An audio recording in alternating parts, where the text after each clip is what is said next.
John Russell. GameSack are a great example of well thought out and cared for videos. Both Joe and Dave still have full-time jobs but produce some of the best content on YouTube. I find it hard to discover more people like this through the clickbait rubbish that fills my recommendations. I want to be inspired by the content I watch and learn from it also. What I would like to see from everyone is to recommend at least one underdog so we can all start viewing and sharing their wonderful work. 2 points there I want to address. I do believe GameSack is a great example of well thought out and cared for videos. I would go as far to say as far as that video type, GameSack's right up there. I'd say one of the best. The little details they put into their videos, like even just the sound effects of carts going into the systems or the stop motions where they have like a game sliding across the table. Very good stuff. Very good stuff. So there's never a time where I can say I don't look at and appreciate what they bring to the platform as far as content. What I will say is I was really shocked that one of them, probably Joe's the one I usually see, hanging out with Game Chasers and Wooden, all them.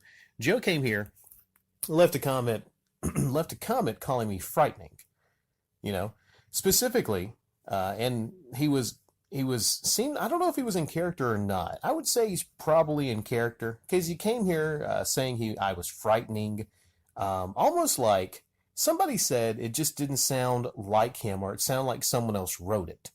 I don't know. Maybe he was reading a script that Wood gave him or something. I'm not sure. I think he threw in toxic in there also. The typical thing, and this was really sad for me. He goes about the people in the comment section.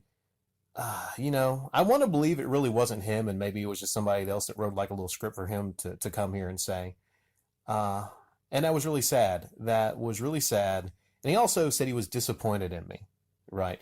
But this is also the person, GameSack, remember back in December when all the Metal Jesus, videos started blowing up. GameSack was one of the people that came by, Joe or Dave, probably Joe, and said that he was really sad and disappointed then, and that he was a big fan.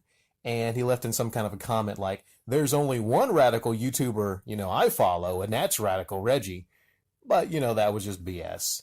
The part where he said he was a big fan. No, he wasn't a big fan. And I called him out and I said, like, no, dude, or dudes, you've never been to the channel before in your freaking life.